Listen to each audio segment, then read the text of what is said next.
প্রত্যাশা মনোনয়ন তো এটা তো দল যেটাকে সঠিক মনে করবে, দল যে ব্যক্তিকে যোগ্য মনে করবে ওইটার ওই চিন্তাধারাটাকে রেখেই তো মনোনয়ন পাওয়াটা স্বাভাবিক। কিন্তু আমরা যদি চিন্তা করি আগামী নির্বাচন বা আগামী সরকার যে সরকার গঠন হবে ওইটার ব্যাপারে যদি আমরা চিন্তা করি, আগামী সরকার একটা কঠিন একটা সরকার হবে। কারণ বাংলাদেশের পরিস্থিতি পরিবেশ, সেটা আপনি অর্থনৈতিক বলেন, ইকোনমিক বলেন, কিন্তু দীর্ঘ 17 বছর আওয়ামী লীগের দুঃশাসনের কারণে কিন্তু বাংলাদেশের কন্ডিশন আর আগের মতো নেই।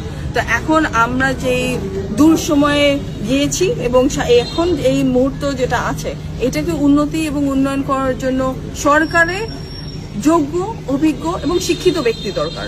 তো আমরা যদি এটা চিন্তা করি, আমার বাবা তিনবার এমপি ছিল, সংসদ সদস্য ছিল, 3 বার মন্ত্রী ছিল।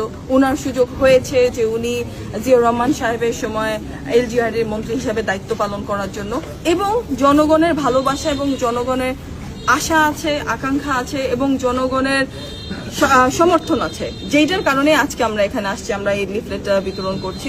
তো ইনশাআল্লাহ যদি জনগণ আমাদের সাথে থাকে, দল যদি আমার বাবাকে যোগ্য মনে করে এবং সবচেয়ে বড় জিনিস মহান আল্লাহ তাআলা যদি কপালে লিখে থাকে, তাহলে ইনশাআল্লাহ আমরা আসবো মানুষের মাঝে ইনশাআল্লাহ। ধন্যবাদ।